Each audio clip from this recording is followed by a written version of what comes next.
ஒரு கற்பனைக்கு சொல்றேன், உங்களை சுத்தி ஒரு 55,000 பேர் ஒரு கிரவுண்ட்ல இருக்காங்க. நீங்க கிரவுண்ட்ல தனியா அடிக்கிறீங்க.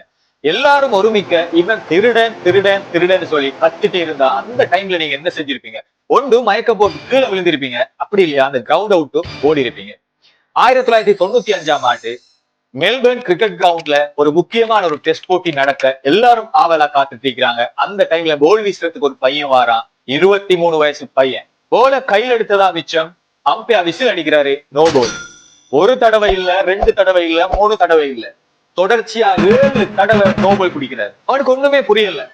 ஃபுல் அப்செட் ஆகி டென்ஷன் ஆயிடுறான். எல்லா ரசிகர்களும் இவனை த்ரோவர் த்ரோவர் போல எறிகிறான் அப்படின்னு சொல்லி கத்தி தேய்க்கிறாங்க. அப்ப நீங்கள இருந்தா என்ன செஞ்சிருக்கீங்க?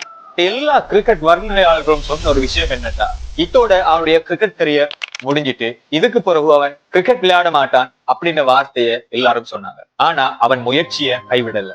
அவன் மேல வச்ச எல்லா ஹோல்டையும் சரி செஞ்சுட்டு திரும்பியும் அதே கிரவுண்டுக்குள்ள அதே கிரவுண்ட்ல வந்து கெத்தா இறங்குறான். அப்ப எல்லாரும் அவனை த்ரோவர் த்ரோவர் சொல்லல, எல்லாரும் எலும்பி நின்று கை தட்டினாங்க. ஒரு மிக பெரும் சக்சஸோட. ஒரு விக்கெட் இல்ல, 2 விக்கெட் இல்ல, 100 விக்கெட் இல்ல, 500 விக்கெட் இல்ல, கிட்டத்தட்ட டெஸ்ட் போட்டியில மட்டும் 800 விக்கெட் எடுத்து உலகத்திலே அதி கூடிய விக்கெட் எடுத்த ஒரு நம்பர் 1 போலரா கெத்தா வந்து நின்னா பாருங்க. அன்னைக்கு அப்படி ஒரு பிரஷரை தாங்க இல்லாம அவன் கிரிக்கெட்டை விட்டு போயிருப்பது, கிரிக்கெட்டே வேணாம்னு சொல்லி தூக்கி வீசியிருப்பது, இன்றைக்கு இப்படியான ஒரு சிறந்த பந்து வீச்சாளரை எங்கட நாடு மிஸ் பண்ணிருக்கும்.